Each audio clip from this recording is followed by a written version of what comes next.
देवाचो परिशुद्ध आत्मो देवाच्या भुरग्यांक देवाच्या मोगान बोधता.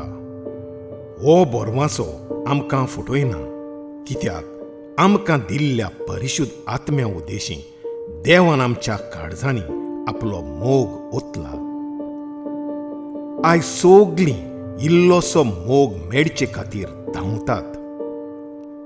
मोग म्हूण समजोचें जायतें संवसार नोदरे मुखार दवरून दिता. पूण ह्या सोगटाचो शेवट फसवणी, विस्वासघात आनी निराशा. खरो मोग देवात थावन येता. देवाचो आत्मो आमचे ताईं देवाचो मोग भरता आनी सांबाळून दवरता. परिशुद्ध आत्म्याच्या फळां मदें प्रथम फळ जावन आसा मोग. पूण आत्म्याची फळां मोग, आनंद, समाधान, सोंसणीकाय, दयाळाय, बरेपण, विस्वाशीपण, भोलेपण, आप दमावणी जावन आसा. हे भाशेन जियेतल्याची कसलीच समूर्त गुन्यांव करूंक शकना. आयज संवसार फिरगो सोबा आनी सोबेचे अधिकारी खरो मोग वळखूंक शकना. आपणाचो मोग कोत्तोल्यांक देव अप्रमीत मोग दिता. जीं कोण ताचो मोग करतात आनी ज्या कोणाक ताणें आपले येवजणे परमणे आपयल्यान तांचे बरोबर सगळ्या वस्तूंनी देव तांच्या बऱ्याक वावुरता म्हूण आमी जाणव.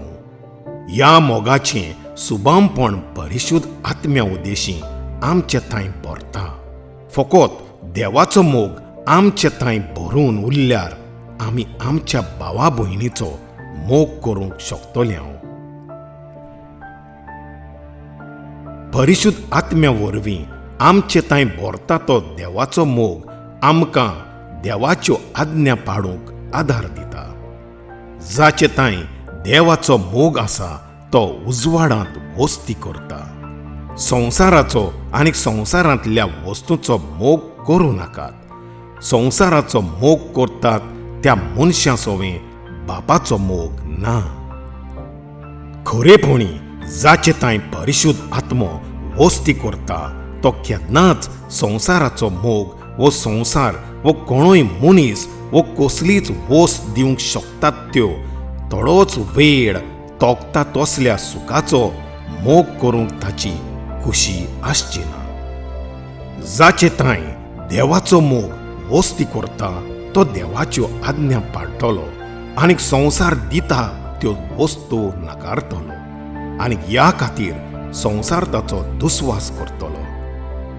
पळयात केदो व्हडलो मोग बापान आमचेर दाखयला. आमी देवाची भुरगीं म्हणून आपयल्यान आमी तशींच जावन आसा. संवसार आमकां वळखना, कित्याक देवाकूय तो वळखना. मोगाच्यान आतां आमी देवाची भुरगीं. परिशुद्ध आत्म्याच्या आसण्या वरवीं जीं देवाच्या मोगान भरल्यांत फकत तींच देवाची भुरगीं कोण आनी देंवचाराची भुरगीं कोण तीं विवेकान वळखून घेवन देवाच्या भुरग्यांचो मोग करतलीं. मोज्या मोगाच्या भुरग्यांनो, देवाच्या आत्म्याचें प्रेरण आपणाक मेळ्ळां अशें सांगतल्या दर एकल्याक मांदून घेवं नाकात. पूण ही प्रेरणा कोसाक लावून खरेंच ती देवाच्या आत्म्यांतल्यान येतात जाल्यार पळयात. कारण जायते फुटकिरे प्रवादी संवसारांत आयलोले आसात, पूण आमी देवाचीं जावन आसा. जीं कोण देवाक वळखता तीं आमचें आयकून घेतात. जीं कोण देवाची न्हय तीं आमकां कान दिनात. हाचेच वरवीं कोणाचो संदेश स्वताचो आनी कोणाचो फुटकिरो तो आमी वळखूंक शकता. देखून संवसाराच्या मोगा फाटल्यान वचून परिशुद्ध आत्म्याक दूख वडवडे दिवं नाकात. परिशुद्ध आत्म्यान भरूंक ह्या फुडेंय पळयत रावात.